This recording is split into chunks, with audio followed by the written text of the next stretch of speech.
So Kal Kadosh, good afternoon, Chodesh Tov. The shiur is Lilu Nishmat, Clara Bat Victoria, Shie Nishmata Tzor B'Tzor Chaim. Amen, Bezrat Hashem.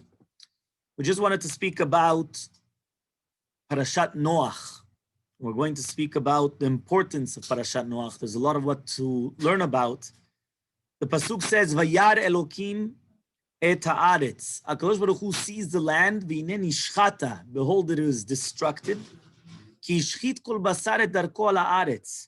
Because all of mankind, or all, we're going to say kol basar, anything which has flesh has destroyed itself on the land. The Gemara in Sanhedrin says in Daf Kuf Chet that even the animals, they ruined their way of being, their way of acting. What does that mean? They started mingling and they started mixing with not their normal race, which means that they started switching and they started doing things which were immoral. This concept of immorality. And the question that we ask ourselves is, how did this happen? We know that an animal does not have a yetzer hara. He doesn't know what to do. So if he doesn't have this evil inclination, how do you have that even animals are coming and start mingling with other species or not with its proper, how does that work exactly? So there's a beautiful Bet HaLevi, right? The Bet HaLevi, or they call him the Beis HaLevi, right? The Bet HaLevi comes and he says the Yesod as follows. He says, listen very carefully, because this is an important concept, which is very, very important to everything that we have around us in psychology, in human being. And it says like this. It says, a person, he starts acting according to their nature. We start getting accustomed to doing certain actions. So that changes our nature, becomes our second nature. So he says, but not only does it make it into our own second nature, it's actually going to have an effect on everything in this world. What does that mean on everything in this world? Which means if a person comes and they do an averah, don't think that because we sinned here, it only has an effect on what we're doing here. It's not only an effect of what we're doing here, it affects everyone around us. And this is such an important yesod, why it's going to affect everyone around us, because now all of a sudden we have more averot in the world, or more mitzvot in the world, because at the end of the day, it actually comes and has, right, on both a nature. And with this, he explains that's why the nature dictates to us that even in certain countries, we change according to the people of the country. I'll give you an example. Yeah, I know that it could be that people come down from New York to Florida, right, to Miami. What's the first thing that they say about Florida? Do people work here? Everything's so laid back. You have the beach. You have this. Why? Because they're accustomed to New York. What's New York? You don't have a second to breathe. They're always running. Everything's quick. There's always a fast motion. You can't stop them. But now all of a sudden you come to a place where the nature is calm, and all of a sudden you feel more relaxed. You're in vacation mode. Do we do all these things? I remember certain places, you go to Spain or France or Israel, you're obligated to have a siesta in the middle of the day. Middle of the day, you're obligated to take a nap. But why? You slept enough hours in the nighttime. But it's the concept. You go to England, you're obligated in tea time. If you don't have tea time in the middle of the day, you don't have tea, you don't have the day. There's nothing there. Because it all depends, and this is just the way of acting. Everything, even a country, it has a certain effect upon the people that are living in the country. And therefore, this is all based upon what we just mentioned. So because of this, now we actually understand a beautiful Gemara. The Gemara says that the stones of the house will testify upon a human being, right? That means the stones of a house will testify about a human being, about during the time of the Yom Adin. Hello? Oh. Yeah, are you with us? Yeah, I'm here, sorry. Very good, no problem. So we said that the stones of a human being, of the house, will testify upon us whether we did an averah or a mitzvah. Why? Why is it that the stones of a house will come and testify? So Kam Chachamim, and they say that the reason why is because in essence, what's happening is that we actually make an effect also on the stones. Chanukat Habayit. Why is it so important, Chanukat Habayit? Because everything that we do in the house, right? We're going to come into a new house. We want right away, the first thing, Torah. We want the first thing that we're going to have all these things around us. Why? It has an effect on it. All of a sudden, the walls are coming and saying, as if say Kiddusha, you feel it in the walls of the house. And that's why it's so important for us to have it. So what happened is that in Dor HaMabul, during the generation of the Noach, this is the time of the plague, it was so powerful what was going on that all of a sudden what happens is that all of a sudden people are coming and they're doing so immoral acts that even the animals themselves usually do not have a Yetzer Hara. They don't have any evil inclination. It doesn't come and they say that I want to do an Avirah. It's natural. But if we destroyed our path, we are going to cause that even the animals are going to act the same way. Because it all depends how we act.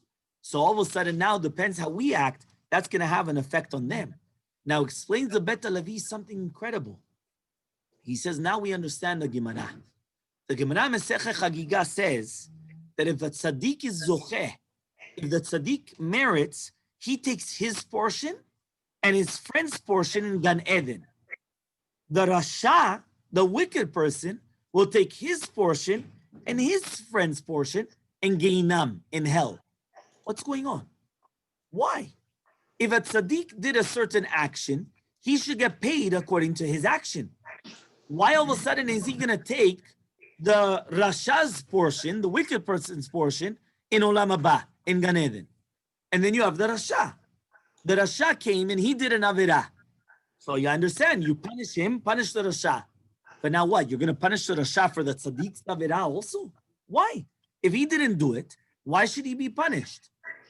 And the answer that we just answered now just makes sense everything. A tzaddik comes and in this world, he does good, positive actions. He does Torah, he does mitzvot. So what happens? He brings more Kiddusha into the world. The more Kiddusha that he brings into the world, in essence, he is the one that's causing that every single other person, including Reshaim, including wicked people, are also going to do more Torah mitzvot. So now what happens is that when they come and they do more Torah mitzvot, what happens is that now it makes sense why he gets a portion in their Torah mitzvot. Because he was the catalyst. He was the cause behind it. It was only because of his Kiddusha that he put in this world that he caused that trigger effect. He caused the domino effect. Now what's going to happen? What's going to happen is the other way around. A Rasha comes and he keeps on doing Averot and Averot and Averot. And he keeps on sinning. What happens? He, in essence, is causing that there's a Ruach Tumah in this world. He's causing that there's impurity in this world. He's causing that people want to do more Averot. So what happens? Sometimes even a tzaddik will do an Averah. But that Averah was partly caused because of this wicked person. Because since he caused so much of this Tum'ah into this world, this impurity, it's going to cause more impurities. So therefore, now it makes sense why the tzaddik takes his portion and the portion of the Reshaim in Olam Haba in Gan Eden. And now it makes sense why the Reshaim, they're taking their portion and the portion of their friends in Gehinam. Because it's all a domino effect. Now, sometimes we could come and we could say, Rabbi, is it really true? Do you really believe in that? So the truth is, even without the virus, what we're living in, the pandemic, I would have told you already, you see it 100%. Why? When I once gave part of the shiur a few years ago, the Bet HaLevi, it was after the Great Recession. It was after 2009 when they had the recession. And what happened? You come and you think to yourself, what's the big deal? If in right now America is going to go down and there's going to be a recession, what does America have to do with Europe? Or what does America have to do with Russia, with Israel, with China, with everything else? And what are you going to tell me? Well, Rabbi, right? You have to learn economy. It's only natural. What happens is that when you have one economy going down, it takes down everything with it. But you think America is only like what it used to be hundreds of years ago, that if you had one economy that went down under, it was only that economy that was isolated and that's it. Everything is affected nowadays. There's the trade, the commerce, the buying and selling, the markets, everything is connected. So therefore, you can't tell me that if one person is going to come and do something, it's not going to affect anything else. It for sure affects everything else. Now that you have, right, the pandemic, now it even makes it even clearer. Because there it had to do with economics, to do with the economy, with money. Here it has to do even with health, even with things which are physical, with spiritual. Why? You could have one person, chas v'shalom, that is sick. He comes inside, right? I think they did this study when they were trying to do it, and now they're trying to use all the best. I think they did it in China. There was one woman that she was contagious. She went, they tracked her details. From that one woman, there were 60 people around her. Well, there was the people in the elevator, the people in the restaurant, the people that, every single thing. Now you're going to tell me, Ribono Shel Olam, how does one person contaminate 60 people? So if it does exist, and this, by the way, is how explains Rav Dessler, the concept that you have bacteria or you have something which is called viruses, which are so small, so minute that you don't even see it. And now this could come and can cause a contagious reaction to so many people, and it's lethal. It could cause chas v'shalom death. It could cause sicknesses. It could cause illnesses. It could cause trigger effects on other parts of the sicknesses in a human's body that they don't even realize it. So now you're going to tell me spiritually it can't be the same thing? Obviously, spiritually it could be the same thing. And that's 100% true. Because we don't realize that every single time that we're going to do a mitzvah, or every single time that we're going to come and we're going to do an avirah, it has an effect not only on ourselves, it has an effect on everything around us. Not only our families, but which are the immediate people that are surrounding us, but our friends, our communities, our cities, and then it continues going, the entire world. Because everything, every action that we do has an effect on everybody. The Rambam actually says in Perek Vav, in Ilchot Deot Halacha Aleph, he says like this, Derech briato shel Adam, the normal way of a human being, liot nimshach bedeotav u'ma'asar acharei re'av v'chaverav, is to be pulled or to be influenced by their friends and their surroundings. V'noheg b'minhag anshe medinato, and he's going to be accustomed to the way the minhag hamakom, the place of the cities, of where they live.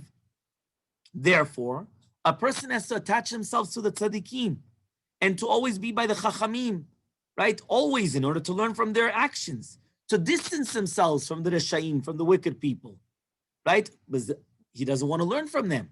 And the same thing with a country where they have bad people. He says you should go away from them. And if all the people are actually going to be bad, he says you should live by yourself. And if they don't let you, what should you do? You should go to the caves and the deserts and never go amongst the sinners. So what is the Rambam telling us? The Rambam is actually telling us that it's even more important to live in a cave, to become cavemen, or to live in the desert, but don't be influenced by people which are living around us. Don't be around people which at the end of the day, they're going to be a bad influence, because the influence is inevitable. It doesn't exist not to be influenced by other people. And therefore you have to choose. And by the way, you should know this applies to every single day and age. This could be you want to choose a neighborhood. Obviously, you're going to choose a neighborhood beside whether it's going to be a Bet Knesset, beside people which are going to be God-fearing. You're going to choose a place in the Bet Knesset. Don't choose the place in the talker, in the nosebleed section where they have the people that they're always talking in the corner, right? Choose a place in the Bet Knesset where the good place. You want to choose a school. Don't choose a school where you already have that you know that the majority of people are not religious or they're not going to be a good influence on your children. You're going to choose a school which are going to have good influence on your children. Even in the school, where are your friends? And you continue going. Because this, in essence, is every single part of life which actually attaches to ourselves, because it does have an effect on us. A person can never come and say it doesn't affect us. The Mishnah Pirkei Avot, Perek Aleph, Mishnah Zayin says, Nitai arba'in to a rasha. Says why? We know to do with Korach. What happened is that Korach went under, and not only did Korach go under, that he rebelled against Moshe Rabbeinu, everyone that was around him, which were Shevet Reuven, that they were very wise people. Rashi Sanhedrin, they were big rabbis. But why did they fall? Because they were the neighbors. The first one that was a neighbor to Korach was Reuven. Because of this, they fell also. Because oy larasha, ve'oy lishcheno. Woe to the wicked person, and woe to the neighbors. The neighbors in itself also has an effect, right? And that's why, by the way, you should know there was such an importance of being careful who are your neighbors, right? Because the neighbors have an effect on the children. They will have an effect on everyone that's surrounding us. More than this is a famous Gemara, and Mesechet Sukkah Daf Nun Vav Amud Bet. Listen to this Gemara. Tanu Rabbanan, there was a story with Miriam bat Bilga. Who was this Miriam bat Bilga? This was a Jewish woman that she betrayed Judaism. And she switched religions. And during the time of the Greeks, she went and she got married to one of the Greek generals. When the Greeks took over the Bet HaMikdash, right, this is during the time of Chanukah, she went into the Bet HaMikdash, she went to the Mizbeach, and she kicked the Mizbeach. And she said, locus, locus, wolf, wolf. Until when are you going to consume the money of Israel, that the Jews always bring sacrifices onto the Mizbeach, and you don't protect the Jews? So she went and she said that she disgraced the Mizbeach. When the Hashmonaim came and they conquered again, they went back into the Bet HaMikdash, and they found out what she said. She was the daughter of a Kohen, but not any regular Kohen. She was the daughter of one of the Kohanim that he was in charge of an entire mishmara, an entire watching. The Kohanim, they had groups. Every single week was another group of Kohanim. And you had the head watch, and then you had the subdivisions. And every single time they had 24 watches, and they used to serve twice a year for every single year. So what happened was, when they found out what she said, they came and they put the ring. Every single watch had a ring where they used to put the animal in order to do the slaughtering, or they had a box. In that box, they used to keep all the utensils. They locked the box and they crushed in the ring that they would never be, it was a punishment against that watching. The Gemara asks, 1 second, because the daughter of one of these people, she did such a despicable act, you're going to punish everyone? What's going on? The Gemara answers, Mashal Hediot, right? It's a parable. Whatever a child says in the marketplace, they either heard it from their father or their mother. And therefore, if she wouldn't have heard it from her father to disgrace the Mizbeach, she would have never been able to say it. And therefore, anything that comes out from the children, you know that's a reflection of what's going on in their house. What are the parents actually saying? And therefore, says the Gemara, okay, fine. But that was only him. What about everyone else in his watch? The same concept. If you punish the head, you're punishing everyone there, but they're all in the same boat. At the end of the day, they were all going to be punished because of it.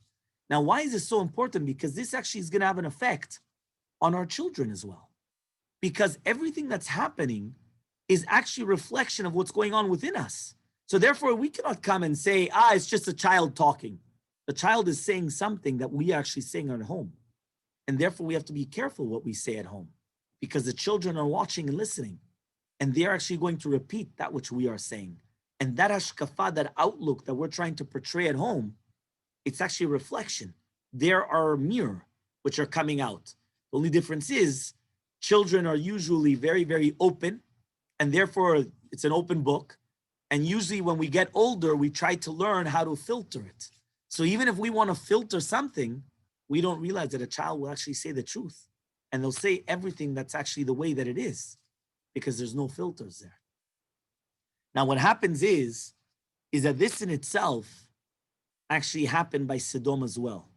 Imagine right now the wife of Sodom, she turns around, the wife of Lot, she turns around and she becomes a pillar of salt. Why?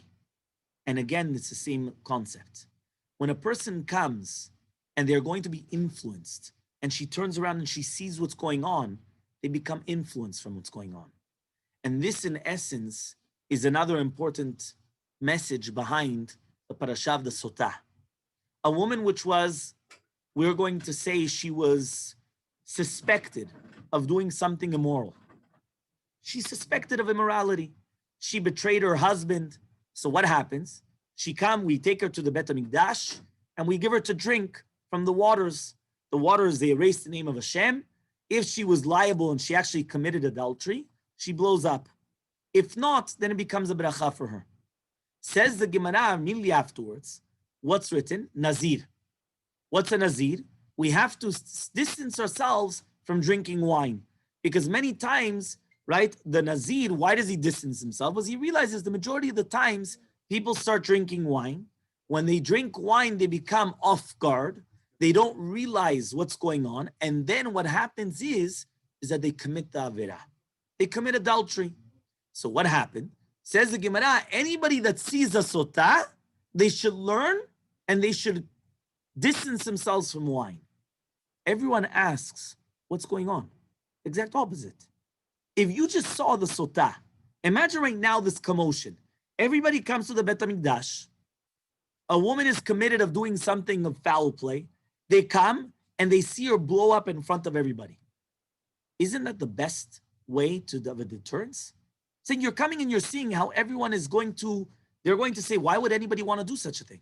Saying, obviously you would distance yourself. Why do you now have to come and take upon yourself safeguards and distances of wine, of this, of that?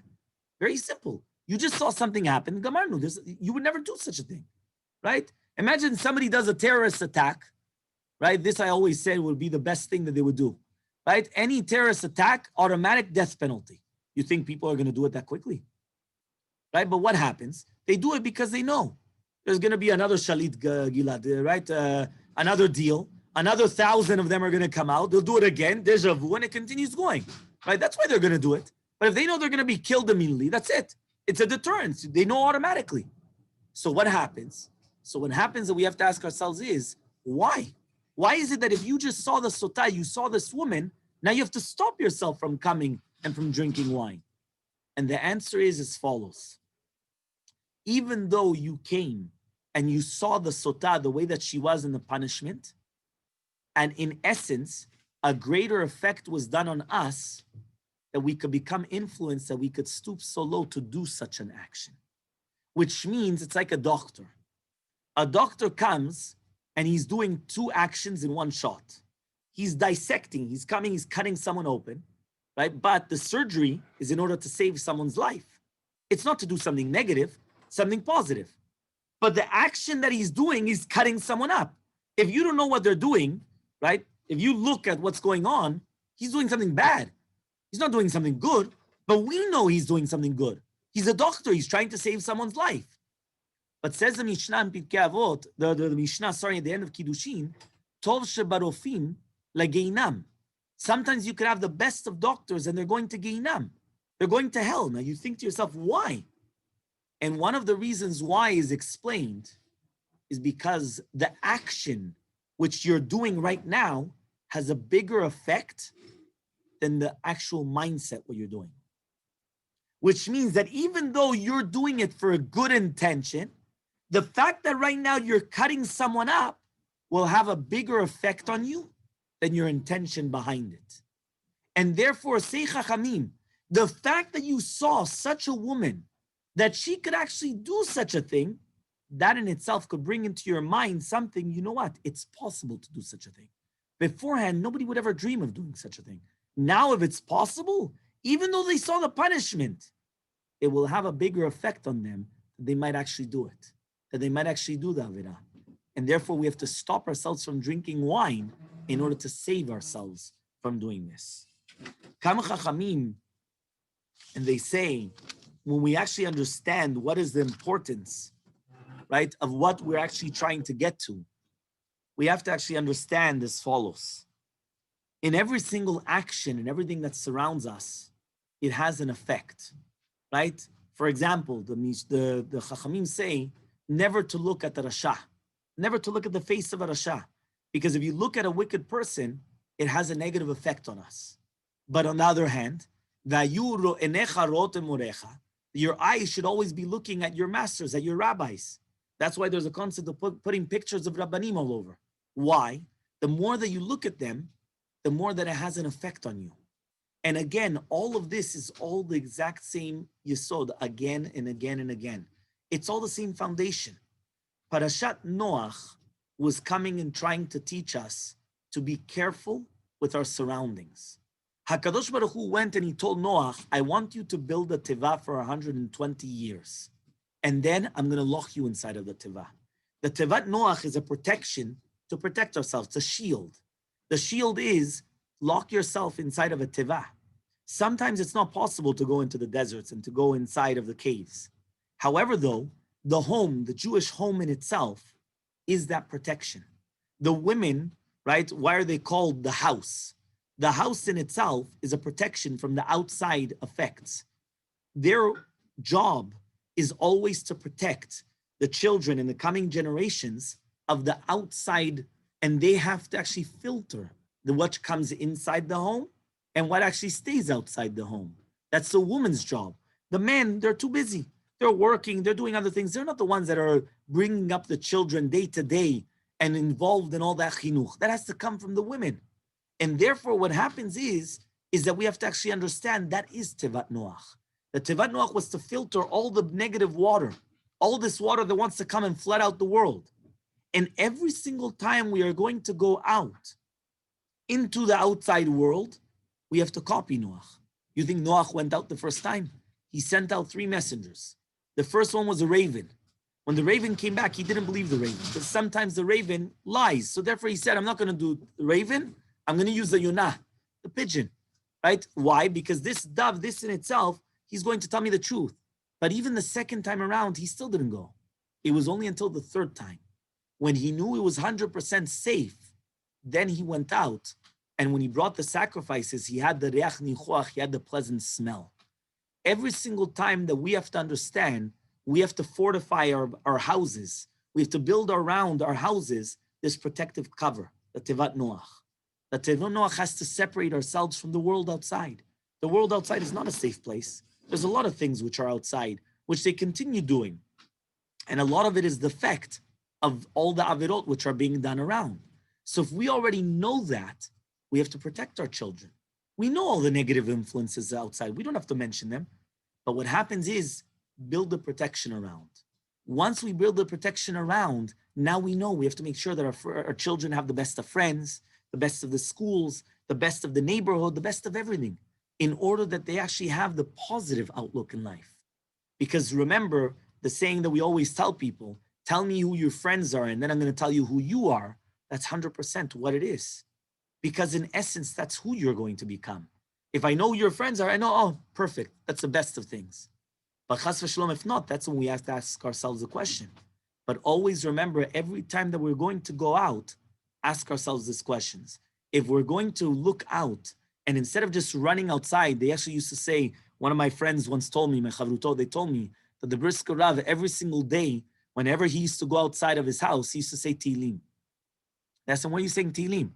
He says, you don't know what's coming outside of you. You don't know what's outside waiting for you. Every single time you leave your house, you're going to say Tehillim. That HaKadosh Baruch Hu should protect us from the outside influences, what's going on around us. And it's true, because we don't know what's happening on the outside.